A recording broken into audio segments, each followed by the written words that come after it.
श्री परमात्मने नमः। श्री राधा कृष्णाभ्यां नमः। श्री गुरुचरण कमलेभ्यो नमः। आइए आपको मैं मोक्षदा एकादशी मार्गशीर्ष अर्थात पंगशीर महीना के शुक्ल पक्ष की एकादशी मार्गशीर्ष एकादशी का व्रत कथा और पाठ श्रवण कराने जा रहा हूँ। इसी दिन भगवान श्री कृष्ण ने अर्जुन को गीता का दिव्य उपदेश दिया था, इसलिए इस दिन को गीता जयंती नाम भी कहा जाता है। इसलिए आइए अब पहले एकादशी महात्म्य का पाठ श्रवण करें। पाठ श्रवण से पहले मंत्र पुष्पांजलि का श्रवण करें। श्रीमच्चंदन चर्चितोज्ज्वल वपुः शुक्लांबरा मल्लिका मालालंकृत कुंडला प्रविलसत मुक्तावली शोभिता सर्वज्ञान निदान पुस्तकधरा रुद्राक्षमालाकरा वाग्देवी वदनाम्बुजे वसतु मे त्रैलोक्यमाता चिरम् अमरी कबरी भार भ्रमरी मुखरी कृतं दूरीकरोतु दूरितं गौरी चरण पंकजम् अविरलमदजल निवहं भ्रमरकुलानीकसेवितकपोलम् अभिमतफलदातारं कामेशं गणपतिं वन्दे। मूकं करोति वाचालं पंगुं लङ्घयते गिरिं यत्कृपातमहं वन्दे परमानन्दमाधवम्। सच्चिदानन्दरूपाय विश्वोत्पत्त्यादिहेतवे तापत्रयविनाशाय श्रीकृष्णाय वयं नुमः। नारायणं नमस्कृत्य नरं चैव नरोत्तमं देवीं सरस्वतीं व्यासं ततो जयमुदीरयेत्। श्री राधा कृष्णाभ्यां नमः।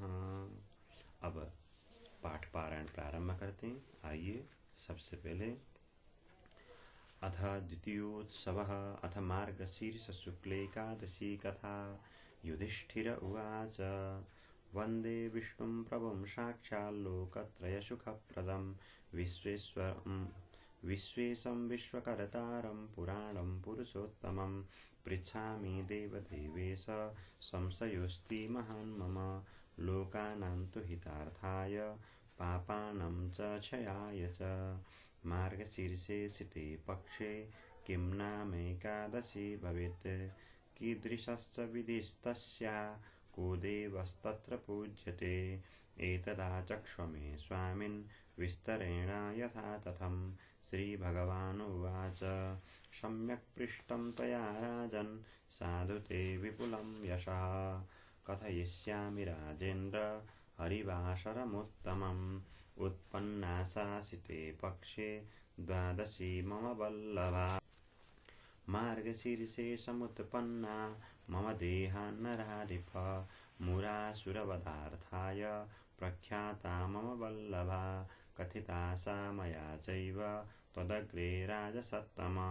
पूर्वमेकादशे राजांस्त्रैलोक्ये सचराचरे मार्गशीर्षे शिते पक्षे चुत्पत्तिरिति नामतः। अतः परं प्रवक्ष्यामि मार्गशीर्षे शितां तथा। तस्याः श्रवणमात्रेण वाजपेयफलं भवेत् मोक्षानाम्नेति विख्याता सर्वपापहरा परा। देवं दामोदरं तस्यां पूजयेच्च प्रयत्नतः तुलस्या मञ्जरीभिश्च धूपदीपैर्मनोरमैः। शृणु राजेन्द्र वक्ष्यामि कथां पौराणिकीं शुभाम् अधोगतिं गता ये वै पितृमातृसुतादयः अस्याः पुण्यप्रभावेण स्वर्गं यान्ति न संशयः। एतस्मात् कारणाद् राजन् महिमानं शृणुष्वतं चम्पके नगरे रम्ये वैष्णवैषु विभूषिते वैखानसेति राजर्षिः पुत्रवत् पालयन् प्रजः। द्विजास्तान्येव संस्तत्र चतुर्वेदपरायणा एवं स राज्यं कुर्वाणो रात्रौ तु स्वप्नमध्यतः ददर्श जनकं स्वं तु अधो योनिगतं नृप एवं दृष्ट्वा तु तं तत्र विस्मयोत्फुल्ललोचनः द्विजानाहूय प्रातर्हि तान् प्रणम्य विनम्रतः कथयामास वृत्तान्तं द्विजाग्रे स्वप्नसम्भवं राजोवाच मया तु स्वपिता दृष्टो नरके पतितो द्विजः तारयस्वेति मां तात अधो योनिगतं सुत इति ब्रुवाणः स तदा मया दृष्टः पिता स्वयं तदा प्रभृति भो विप्रा नाहं शरमलभाम्यहो एतद्राज्यं मम दशय्यमसुखं तदा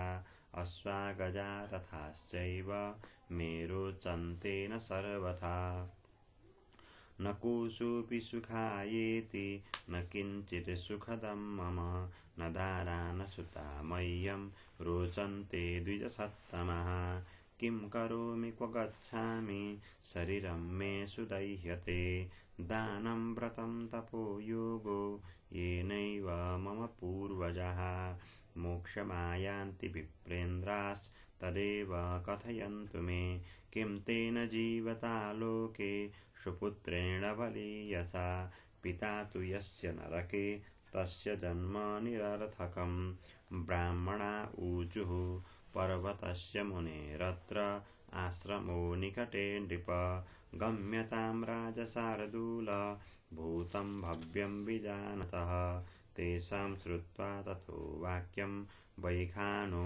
राजसत्तमः जगाम तत्र यत्रासौ आश्रमे पर्वतो मुनिः ब्राह्मणैर्वेष्टितः शान्ते प्रजाभिश्च समन्ततः आश्रमो विपुलस्तस्य मुनिभिः सन्निवेशितः ऋग्वेदिभिर्याजुषैश्च सामाथर्वणकोविदैः वेष्टितो मुनिभिस्तत्र द्वितीय इव पद्मजः दृष्ट्वा तं मुनिशार्दूलं राजा वैखानसस्तदा जगाम चावनिं मूर्धा दण्डवट प्रणनाम च पप्रच्छ कुशलं तस्य सप्तस्वङ्गेष्वसौ मुनिः राज्ये निष्कण्टकत्वं च राज्यसौख्यसमन्वितं राजोवाच तव प्रसादाद्भो विप्र कुशलं मेऽङ्गसप्तके विभवेष्वनुकूलेषु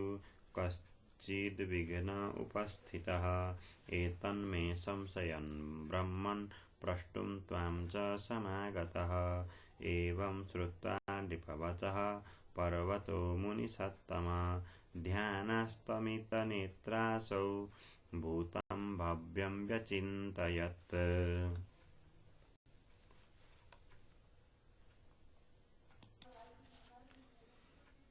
मुहूर्तमेकं ध्यात्वा च प्रत्युवाच नृपोत्तमं मुनिरुवाच जानेऽहं तव राजेन्द्र पितुः पापं विकर्मणः पूर्वजन्मनि ते पित्रा सपत्नी कृतद्वेषतः कामासक्तेन चैकत्र ऋतुभङ्गः कृतः स्त्रियः त्राहि देहीति जल्पन्त्या ऋतुदानं नराधिप तेन वै तव पित्रा तु न दत्तो ऋतुराग्रहात् कर्मणा तेन सततं नरके पतितोऽयं राजोवाच केन वै व्रतदानेन मोक्षस्तस्य भवेन्मुने निरयात् पापसंयुक्तात् तन्ममाचक्ष्वपृच्छतः मुनिरुवाच मार्गशीर्षे सिते पक्षे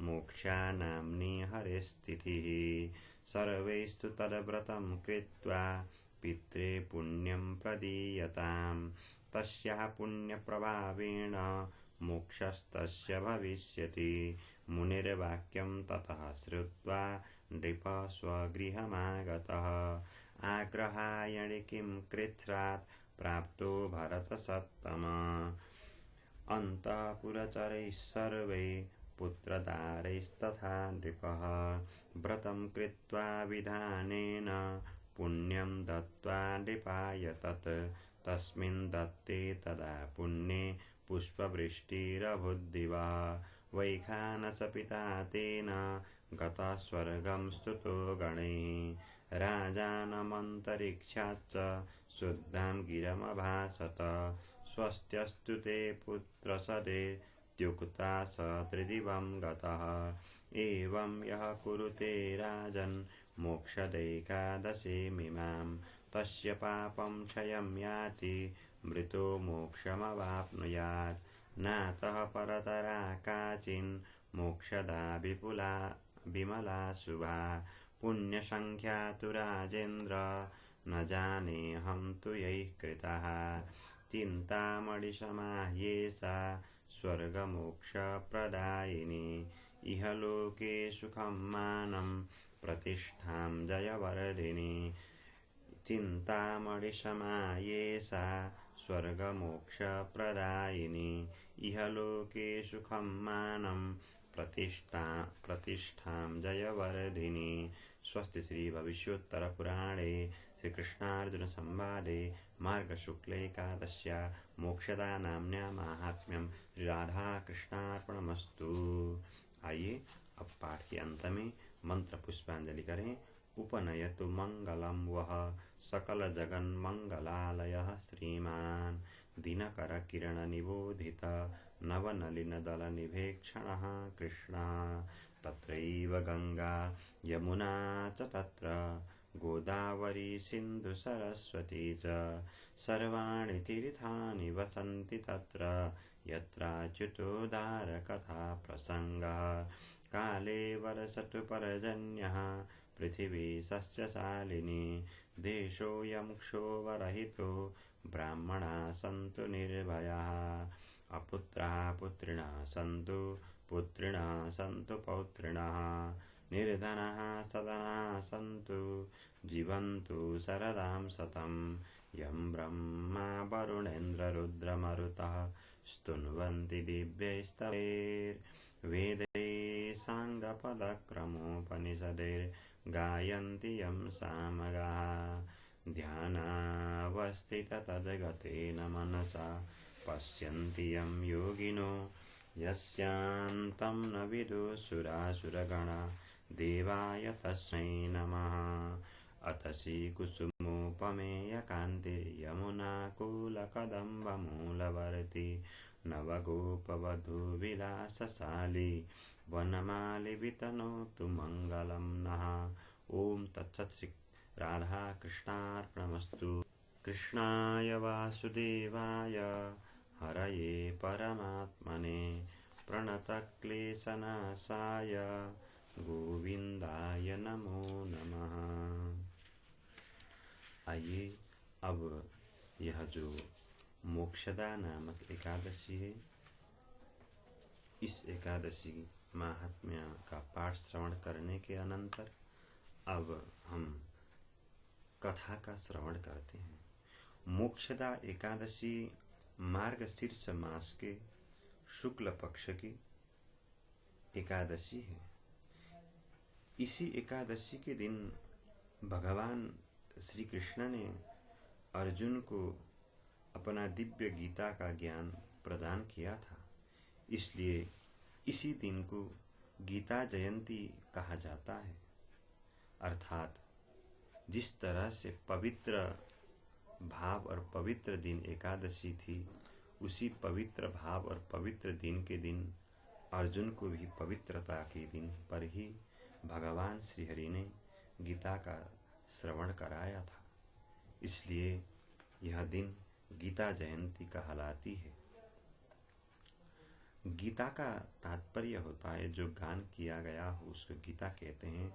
श्री हरि भगवान ने जो गान किया उसको गीता कहा। तो प्रसंगवश मैंने यहाँ पर गीता जयंती आपके सामने प्रकट किया। अब आइए सबसे पहले मोक्षदा एकादशी का महात्म्य कथा श्रवण करते हैं। युधिष्ठिर जी भगवान श्री कृष्ण से प्रश्न करते हैं, हे भगवान, मैं आपसे पूछता हूँ कि मार्गशीर्ष मास के शुक्ल पक्ष में जो एकादशी होती है उसका क्या नाम है, कौन सी विधि है और उसमें किस देवता का पूजन किया जाता है। हे भगवान, यह सब मुझे यथार्थ रूप से, वास्तविक रूप से बताइए।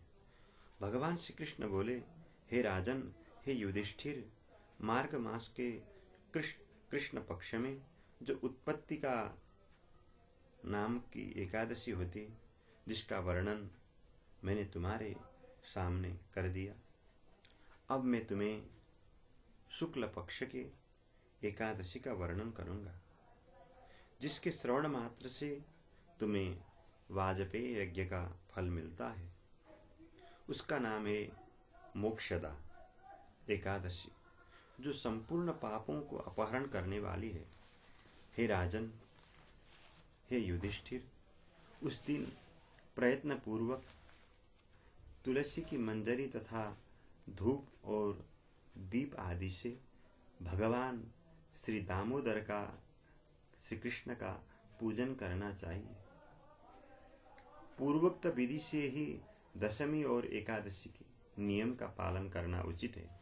अर्थात पूर्वोक्त विधि अर्थात कि आपको मैंने बताया था कि दशमी के दिन सायंकाल को भोजन न करना और एकादशी के दिन सवेरे उठकर ब्रश करना, दांत की सफाई करना और दशमी के दिन ही मांस आदि भोजन करने वालों को उसको परित्याग करना एक दिन पहले, और एकादशी को दिन शुद्ध वस्त्र आदि पहनकर, स्नान करके शुद्ध वस्त्र आदि पहन करके उपवास करना और अन्न अनादि अनाज का त्याग करना, और द्वादशी के दिन ही द्वादशी रहते हो सके तो पारायण करना। यह जो बताया गया था उन नियमों को ही भगवान कहते हैं कि पहले जो नियम बताए गए थे उन नियमों का पालन करना। और मोक्षदा एकादशी बड़े बड़े पापों को नाश करने वाली है। इस मोक्षदा एकादशी में रात्रि में मेरे प्रसन्नता के लिए नृत्य, गीत और स्तुति के द्वारा जागरण करना चाहिए। अगर संभव हो तो जागरण करते वक्त भगवान का स्तुति करें या तो संकीर्तन करें और भगवान को प्रसन्न रखें, जिससे अपने दिव्य पितृ जो इस लोक को त्याग कर परलोक जा चुके हैं उनके नीच योनियों में न पड़े, इसलिए इस एकादशी को व्रत करनी चाहिए, जिससे उनका भी मोक्ष हो जाए। इसलिए इसमें कुछ संदेह भी नहीं है। प्राचीन काल की बात है कि वैष्णवों से विभूषित एक अत्यंत रमणीय चंपक नगर था। उस नगर में बैखानस नाम के राजा राज्य करते थे। वे अपनी प्रजा को पुत्र की भांति पालन करते थे। इस प्रकार राज्य करते हुए राजा ने एक दिन रात के वक्त स्वप्न में अपने पितरों को नीच योनियों में पड़ते हुए देखा। उन सब को इस अवस्था में देखकर राजा के मन में अत्यंत बड़ा आश्चर्य हुआ और प्रातःकाल उठ करके उस नगर में जितने ब्राह्मण थे उन ब्राह्मणों को बुला करके ब्राह्मणों के सामने कहने लगे कि ब्राह्मणों, मैंने स्वप्न में ऐसा ऐसा अपने पितरों को नीच योनियों में पड़ते हुए देखा। राजा कहने लगे, मैंने अपने पितरों को नरक में गिरा देखा। वे बारंबार रोते हुए मुझसे यूं कह रहे थे कि तुम हमारे तनुज हो, अर्थात पुत्र हो, इसलिए इस नरक समुद्र से हमारी उद्धार करो। हे ब्राह्मणों, इस रूप में मुझे पितरों के दर्शन हुए हैं। इससे मुझे अत्यंत बेचैन हुआ हूँ। क्या करूँ, कहाँ जाऊँ, मेरा हृदय रुधा जा रहा है। हे ब्राह्मणों, वह व्रत, वह तप और वह योग जिससे मेरे पूर्वज तत्काल नरक से छुटकारा पा जाए, ऐसा कौन सी उपाय है?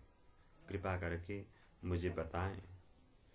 मुझ बलवान एवं साहसी पुत्र के जीते जी मेरे माता पिता घोर नरक में पड़े हुए हैं, अतः ऐसे पुत्र से क्या लाभ है? इसलिए हे ब्राह्मणों, मुझे इस विषय मार्ग निर्देश करें। ऐसा राजा के द्वारा कहने पर ब्राह्मण बोलने लगे कि हे राजन, यहाँ से निकट एक पर्वत मुनि का महान आश्रम है। वे पर्वत मुनि भूत और भविष्य के भी ज्ञाता है। हे राजा, आप उन्हीं मुनि के पास चले जाइए। ब्राह्मणों की बात सुनकर महाराज बैखानस शीघ्र ही पर्वत ऋषि के आश्रम पर गए और वहां उन मुनिष्ठ को देखकर उन्होंने दंडवत प्रणाम किया और मुनि के चरणों का स्पर्श किया।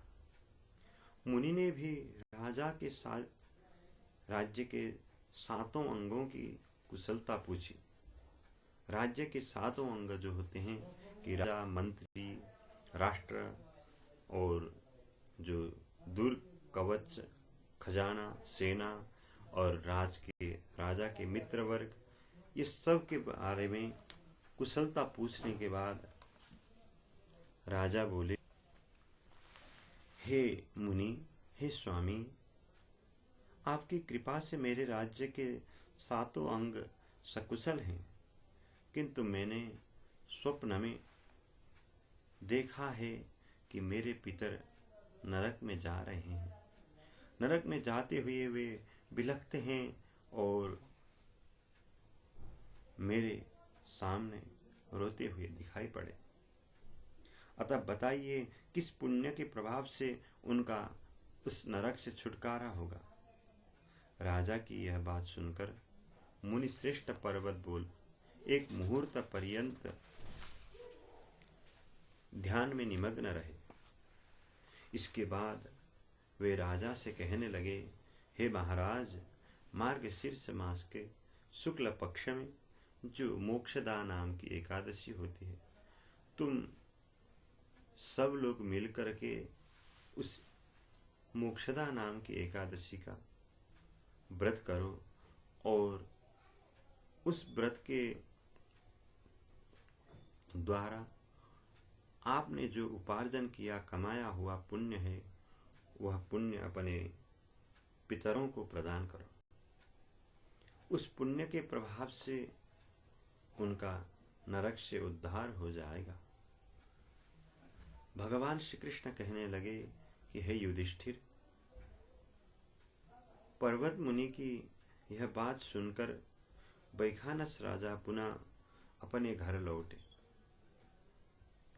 जब उत्तम मार्गशीर्ष मास आया, तब राजा बैखानस ने मुनि के कथनानुसार मोक्षदा एकादशी का व्रत करके उसका पुण्य समस्त पितरों सहित अपने पिता को दे दिया। पुण्य प्रदान करते ही एक क्षण में आकाश से फूलों की वर्षा होने लगी। बैखानस के पिता पितरों सहित नरक से छुटकारा पा गए और आकाश में आकर राजा के प्रति यह पवित्र वचन बोले, हे पुत्र, तुम्हारा कल्याण हो। यह कहकर वे स्वर्ग में चले गए। हे राजन, जो इस प्रकार कल्याणमयी मोक्षदा एकादशी का व्रत करता है, उसके सारे के सारे पाप नष्ट हो जाते हैं और मरने के बाद वह मोक्ष को प्राप्त कर लेता है। यह मोक्ष प्रदान करने वाली मोक्षा एकादशी मनुष्यों के लिए चिंतामणि के समान समस्त कामनाओं को पूर्ण करने वाली है। इस महात्म्य के पढ़ने और सुनने से वाजपेयी यज्ञ का फल मिलता है। ऐसा भगवान श्री कृष्ण ने युधिष्ठिर को, महाराज युधिष्ठिर के सामने इस एकादशी का जो महात्म्य था वह प्रकट किया। और जो एकादशी है मोक्षदा एकादशी, यह एकादशी, इसकी पुण्य की गणना कोई नहीं कर सकता। पुण्य संख्याम तो राजेंद्र न जाने हम तो यही कृता। जिसने मोक्षदा एकादशी की व्रत किया उसकी पुण्य की संख्या में गणना नहीं कर सकता। इसलिए यह मोक्षदा एकादशी मोक्ष प्रदान करने वाली, चिंतामणि के समान स्वर्ग को पहुंचाने वाली। अगर चिंतामणि आपके पास में हो तो आप जो चाहोगे वह प्रदान कर सकती है। उसी तरह चिंतामणि के समान आप जो चाहो वह प्राप्त कर सकते हो इस मोक्षदा एकादशी के प्रभाव से। फिर मोक्ष भी प्रदान कर देती है यह एकादशी। इसलिए यह चिंतामणि के समान ये एकादशी की पुण्य की कोई गणना नहीं कर सकता। ऐसा एकादशी का महात्म्य मैंने तुम्हारे सामने प्रकट किया। हे युधिष्ठिर, आप भी इस एकादशी के महात्म्य श्रवण करके कृतार्थ हो गए होंगे, इसलिए आप भी व्रत करें। ऐसा भगवान श्री कृष्ण के प्रिय वचन के साथ अपने कुछ तीते मीठे यह मेरे वाणी के द्वारा मैंने आपको एकादशी व्रत संस्कृत में पूर्णतः और हिंदी में संक्षेप में कथा श्रवण कराया। आज के लिए इतना ही। जय श्री कृष्ण, जय श्री राधे।